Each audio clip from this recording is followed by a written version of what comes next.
Ok.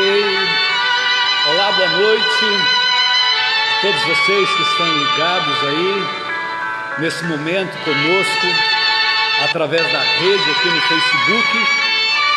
Estão esperando uma palavra gloriosa, uma palavra poderosa, uma palavra de Deus.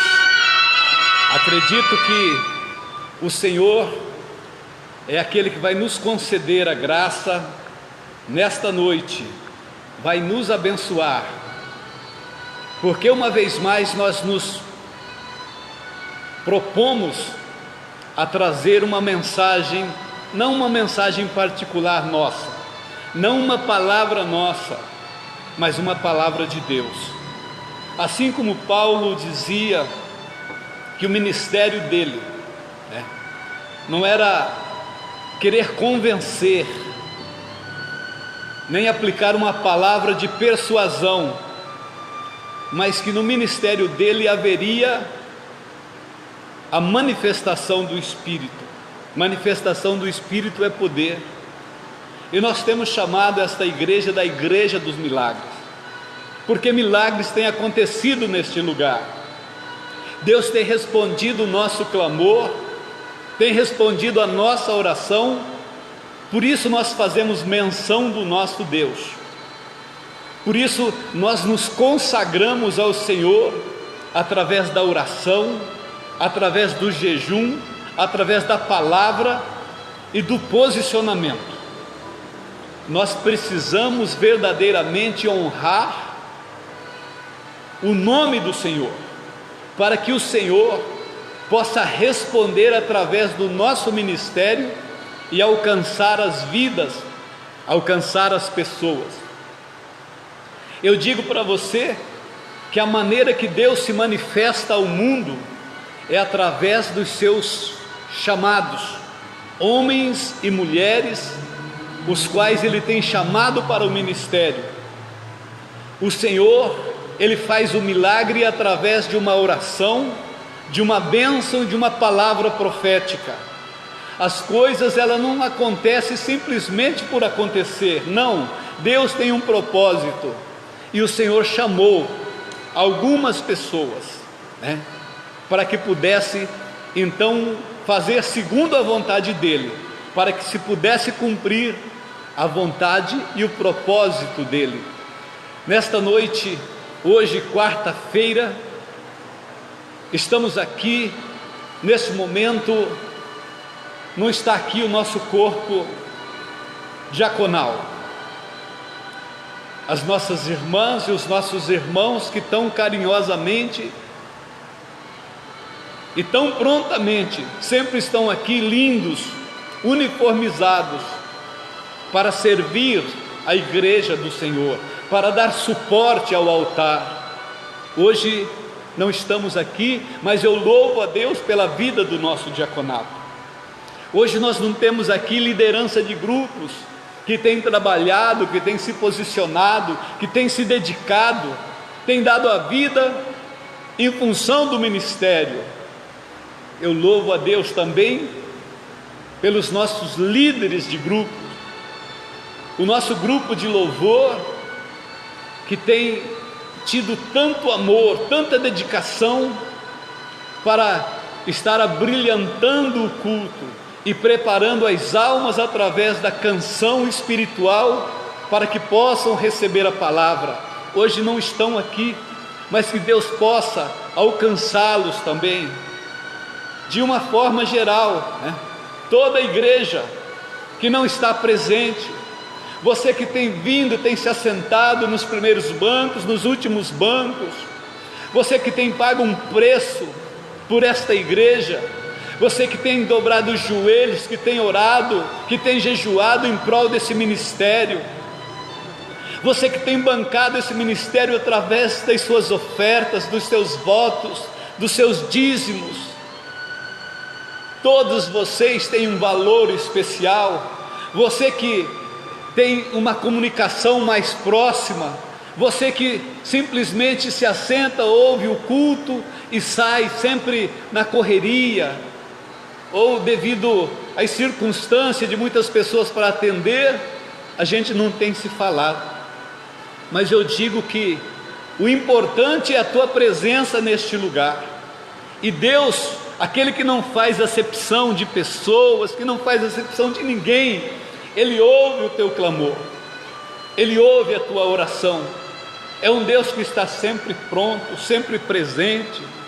Ah, como é maravilhoso, irmãos, poder falar desse Deus, poder estar na campanha, na oração, e alguém com algum problema de saúde, alguém com algum problema de relacionamento, problema espiritual, problema psicológico, sentimental.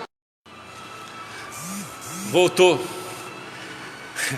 Desculpe, irmãos, talvez a sobrecarga, está atrapalhando um pouco a nossa transmissão, mas louvado seja Deus pela paciência de vocês que continuam firme aí, não saiam não, permaneçam aí, para que nós possamos concluir esta bênção. Como eu estava falando, durante a pausa eu interrompi, pessoas que dão o depoimento dizendo: olha, eu alcancei a bênção, eu alcancei a cura, eu alcancei o milagre. Irmãos, não tem o que pague na vida de um pregador. Nós somos pregador de cura divina, nós somos pregador de libertação, nós somos pregador de arrependimento, somos pregador do Evangelho. Mas quando alguém chega testemunhando que aconteceu algo sobrenatural na vida dele, isso muito nos alegra, porque é resposta de Deus. Veja bem que eu disse sobrenatural, ou é além, ou acima daquilo que é natural. O que é natural nós fazemos, o que nós podemos fazer, nós fazemos e realizamos, mas aquilo que está acima daquilo que nós podemos fazer é o sobrenatural, e o sobrenatural só Deus pode fazer. Então, um pastor pode orar por você, uma pastora pode orar por você, mas quem faz o milagre é Deus. Não tem esse negócio de o fulano fez o milagre, a fulana fez o milagre. Não, isso não existe, isso é uma interpretação errada. Nós somos um instrumento através de qual Deus nos concede fazer o milagre. O Senhor Jesus, Ele diz em Marcos 16: e estes sinais hão de acompanhar os que crerem, em meu nome expulsarão demônios, e imporão as mãos sobre os enfermos e os curarão. O Senhor Jesus está dizendo que é no nome dEle que o homem ou que a mulher vai impor as mãos sobre o enfermo e vai curar. Não é o poder humano. Eu não posso ser canonizado quando morrer, eu não posso tomar o título de santo. Não, santo eu preciso ser quando eu vivo, estou vivo e vivo em santificação com o meu Deus. Mas depois que morreu, simplesmente foi o pastor Zorzi, que depois do tempo que o Senhor permitiu que ele vivesse aqui na terra, agora ele é um morto, que espera a glória e a ressurreição de Cristo. Então há uma alegria nos nossos corações quando acontece um milagre. E modéstia à parte, Deus tem nos alegrado, não é verdade, pastora? Deus tem nos alegrado com muitos milagres que têm acontecido através do nosso ministério. Continuando a agradecer, eu quero nesta noite chamar a atenção de vocês para uma história que está escrita aqui no Velho Testamento, nos profetas pequenos, especificamente o profeta Jonas.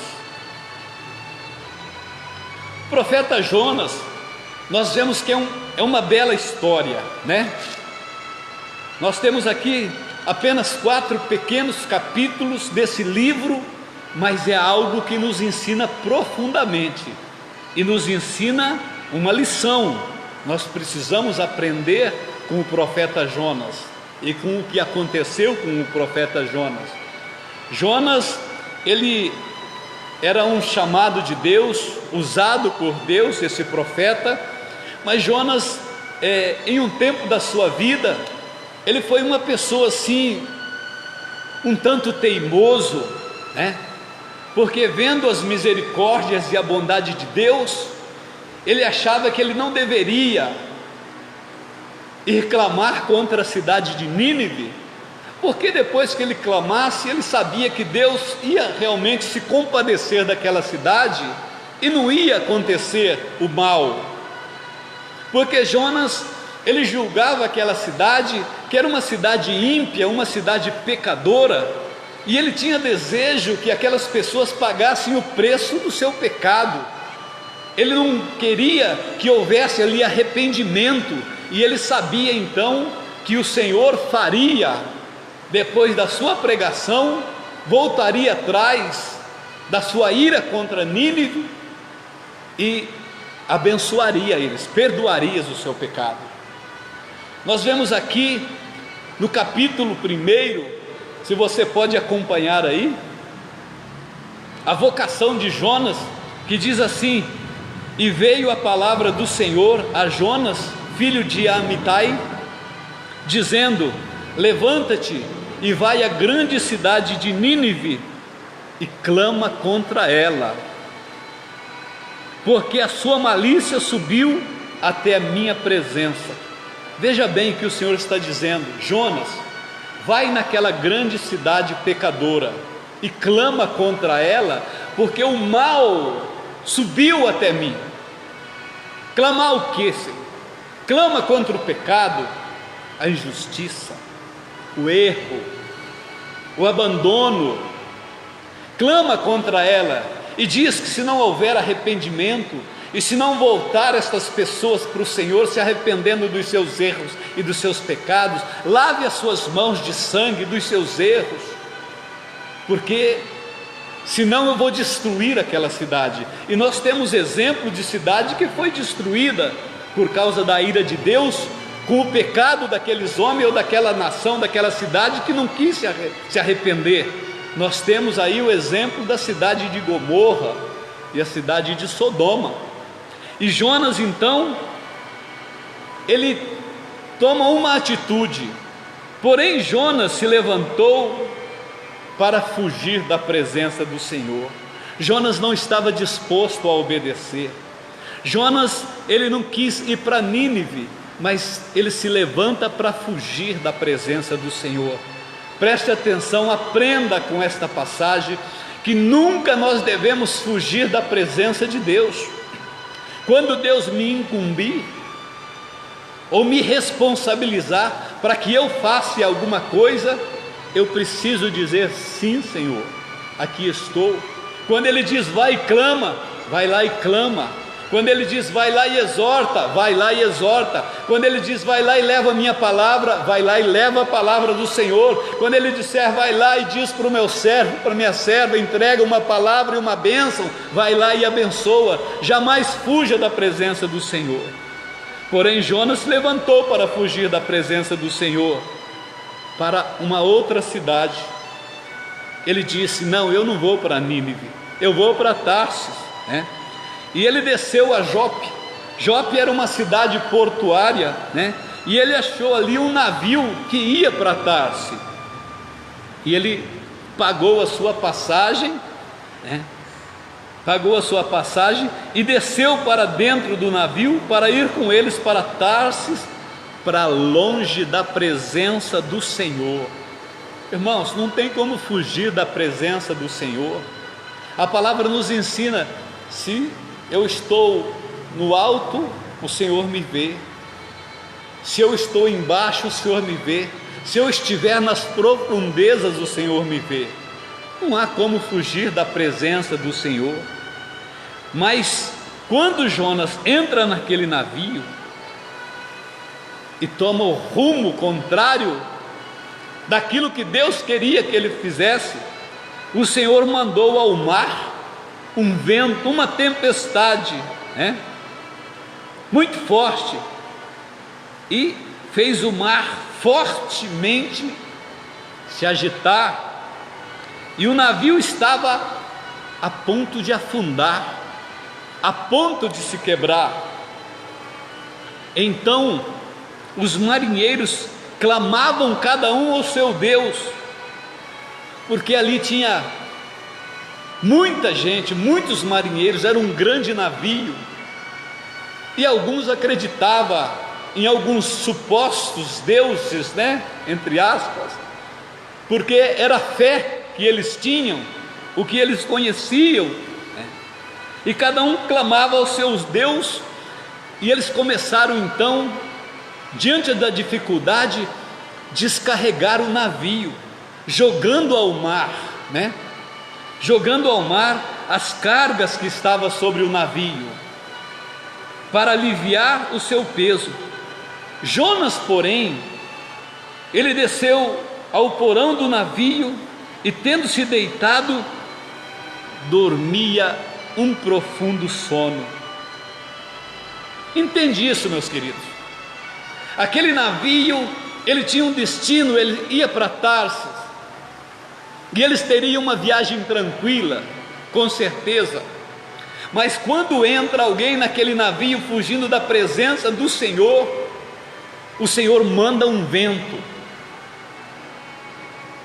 o Senhor começa a trabalhar para que aquela situação de conforto daquele homem que desce para o porão e falou: eu vou dormir.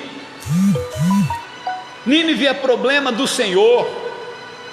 Eu sou um profeta, mas eu estou cansado, eu vou fugir da presença do Senhor, eu não vou obedecer. Mas quando você tem um chamado, olha, quantas pessoas que têm um chamado e têm fugido da presença do Senhor e têm pagado um preço amargo. Quantas pessoas estão desviadas porque não quiseram continuar servindo ao Senhor, estão pagando com doenças, com vícios, com famílias destruídas, estão infelizes. Pessoas que serviram a Deus hoje estão nas mãos do diabo, sofrendo nas tempestades da vida, na calamidade da vida, na bebida, no álcool, na prostituição. Quantos mendigos você encontra nas praças e você senta para conversar com eles e eles recitam versículos e livros da Bíblia e você fica impressionado como aquela pessoa sabe tanto. Sabe por que ele sabe tanto? Porque um dia ele estava no banco da igreja, porque um dia ele foi um obreiro, talvez foi até um pastor, mas resolveu fugir da presença do Senhor. E quando se foge da presença do Senhor, paga-se um preço.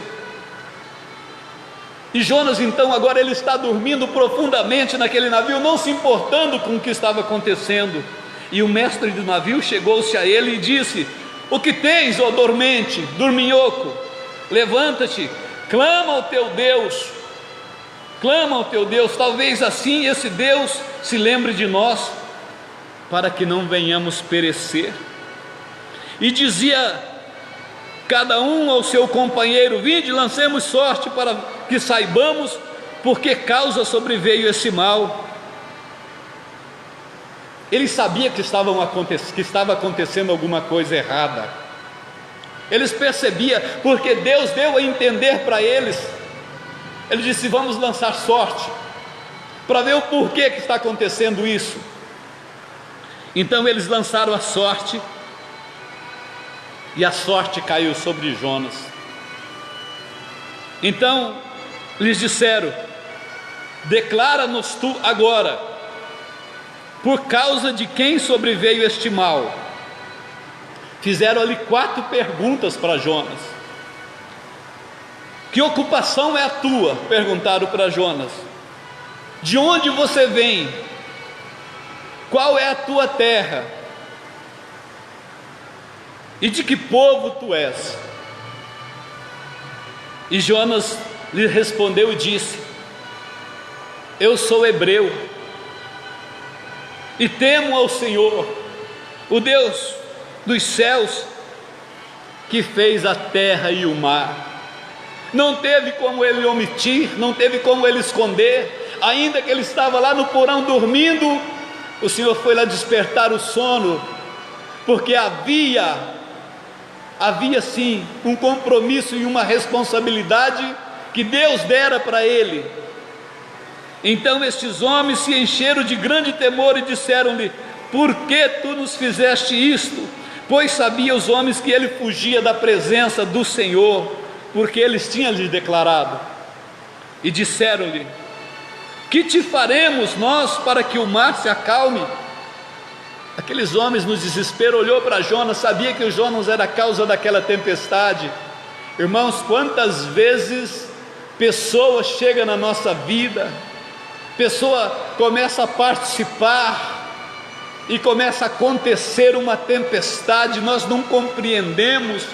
Talvez apoiemos pessoas que estão fugindo da presença do Senhor, talvez apoiemos pessoas que estão vivendo um pecado, está encerrado embaixo da maldição, e não compreendemos e não entendemos, e estas pessoas se aproximam e traz o mal, um vento contrário sobre as nossas vidas. Imagina dentro de uma casa, alguém que desobedece a Deus, alguém que se afastou dos caminhos do Senhor, alguém que precisaria estar ali como linha de frente, um pai batalhador, uma mãe batalhadora. Queridos, a casa que o homem, ele não é o sacerdote do lar, que pega dos filhos e da esposa e entrega para Deus, e pega de Deus e entrega para os filhos e para a esposa, não cuida da sua família. A sua casa é como um navio no mar revolto, prestes a afundar. Há uma disfunção, há um descontentamento, não há paz, não há sossego. Por quê? Porque tem alguém ali teimoso, porque tem alguém ali que não serve ao Senhor, que foge da presença do Senhor, foge da responsabilidade de pai, de marido, foge da responsabilidade do cuidador, do profeta do lar. Assim também uma mãe, quando se desvia, ou filhos.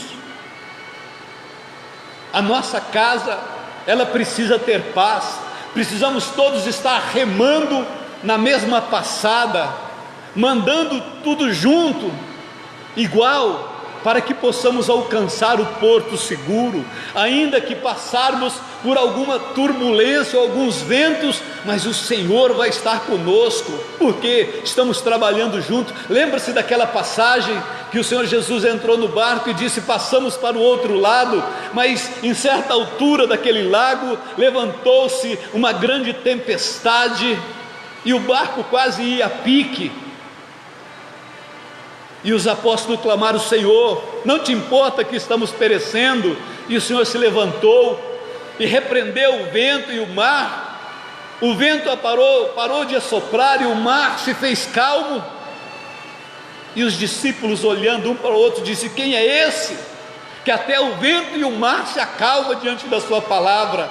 Eu digo para você, meu amado irmão, pai de família, minha amada irmã, mãe de família, talvez você está precisando se levantar na fé. O Senhor Jesus disse: homens de pequenas fé, por que temeste?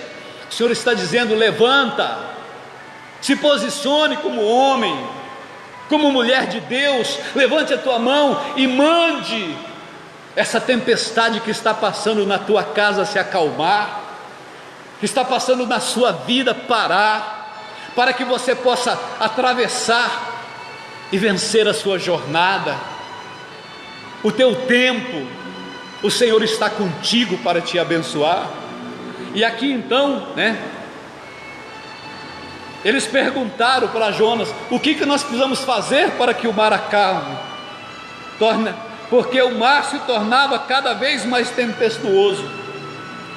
E ele disse-lhes, Jonas disse para eles: levantai-me e lançai-me no mar, e o mar se vos aquietará, porque eu sei que por minha causa vos sobreveio esta grande tempestade.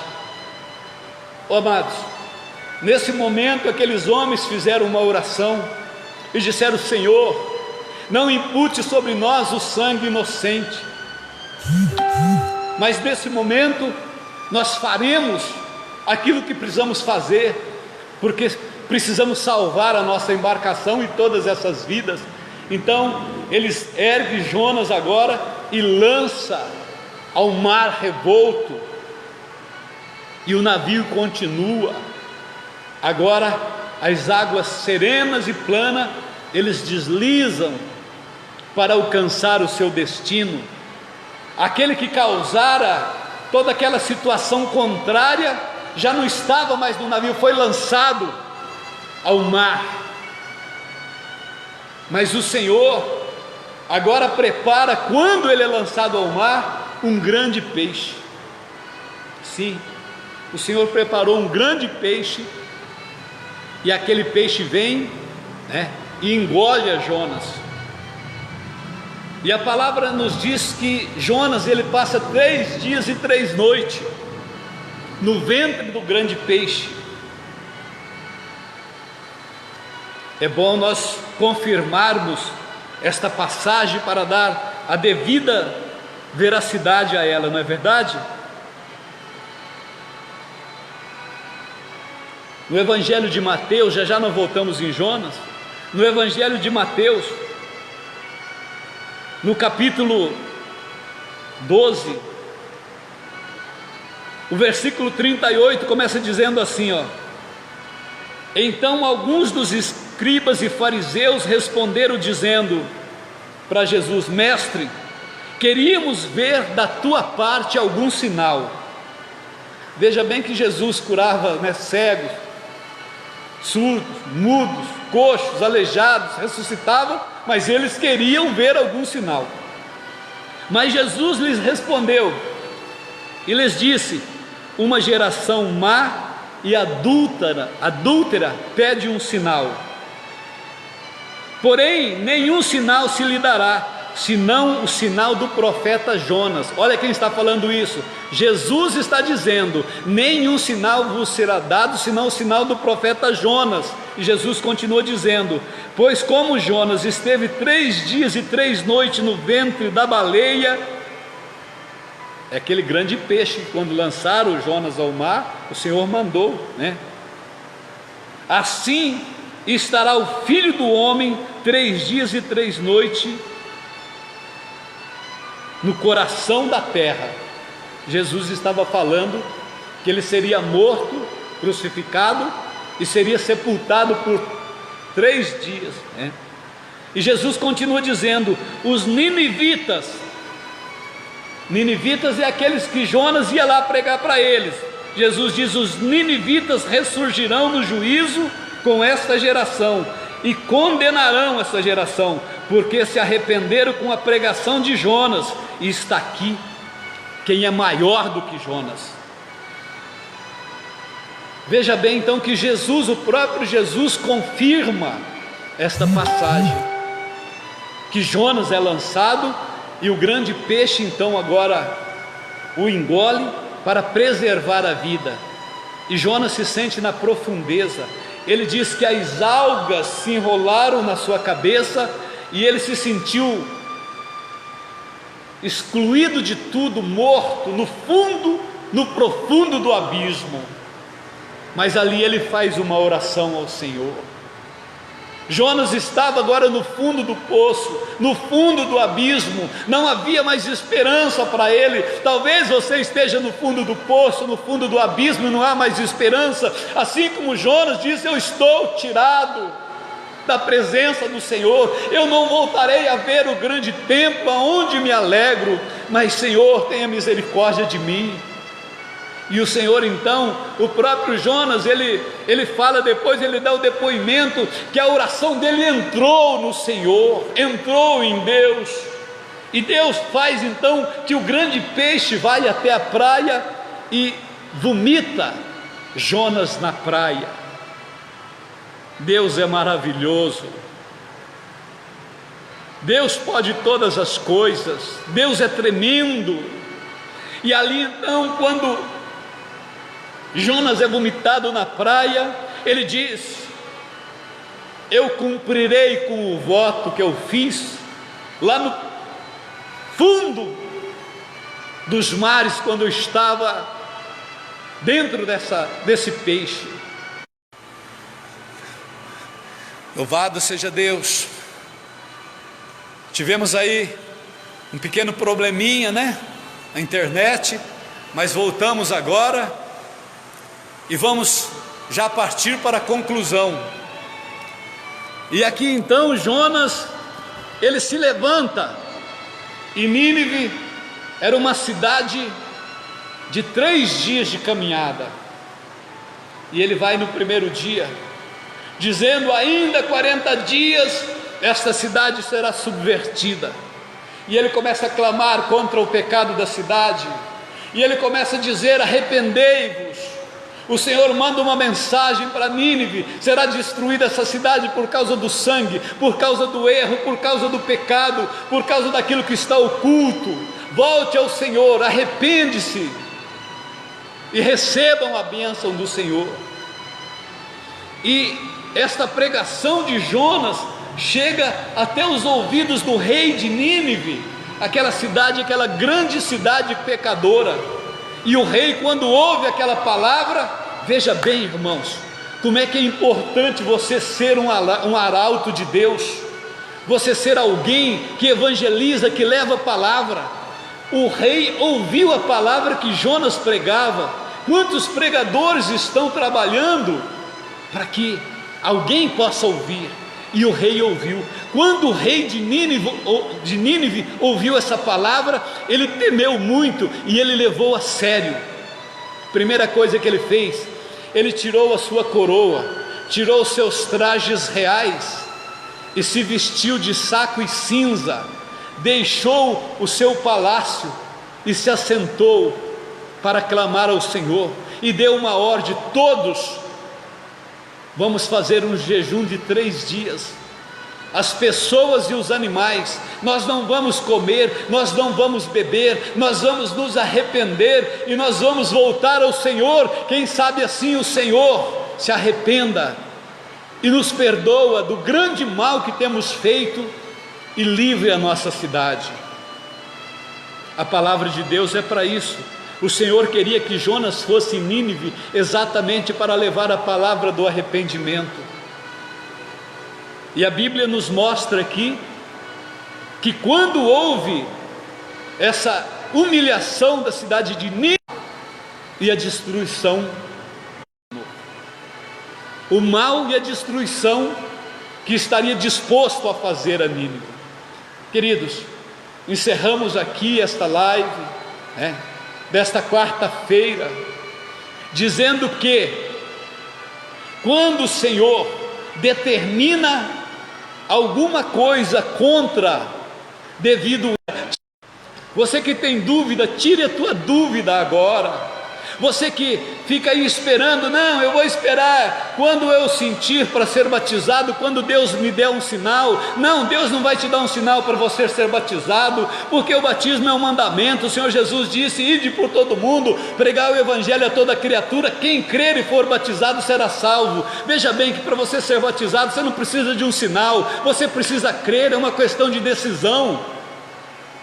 Quem crer e for batizado será salvo, quem não crer será condenado. Ou seja, ele não te obriga, mas quando você se predispõe a fazer, você recebe a bênção. Que Deus possa abençoar cada um de vocês. Não seja teimoso, não seja teimosa, pare de sofrer, entregue os seus caminhos ao Senhor e confia nele, e ele tudo fará. Entrega a tua casa, teus filhos, tua família. O Senhor está conosco. Deus é o Deus que nos dá a bênção e a condição de continuarmos vivendo nesse tempo difícil, mas vamos sair vencedores em nome de Jesus. Que a paz gloriosa do Senhor Jesus esteja na vida de cada um de vocês. Lembrando que amanhã às 18 horas nós temos a live, o momento da prece. Sexta-feira nós não teremos a live, teremos o culto. Nesse mesmo horário, 7h30, transmitiremos a palavra. Então as lives são segunda, terça e quinta e sábado. Que Deus possa abençoar cada um de vocês. Obrigado aí pela paciência que teve conosco.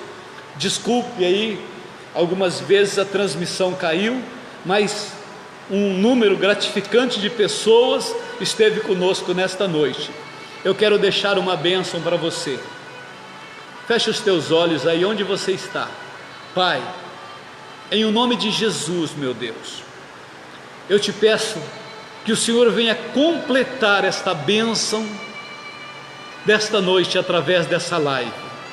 Eu oro, meu Deus, por esse meu irmão, por essa minha irmã, por esta casa, Senhor.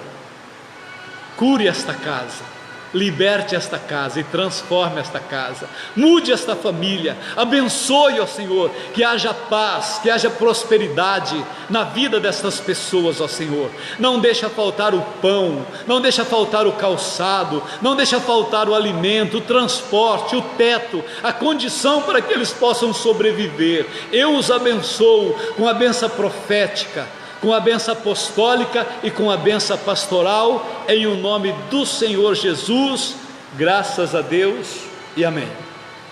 Que Deus vos abençoe uma vez mais, e amanhã às 18 horas estaremos juntos na live O Momento da Prece. Obrigado aí pela tua paciência, pela tua disposição. Continuaremos orando por vocês.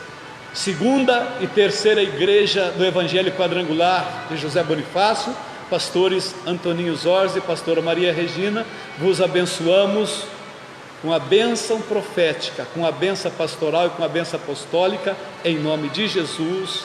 Fiquem todos em paz, em o nome de Jesus.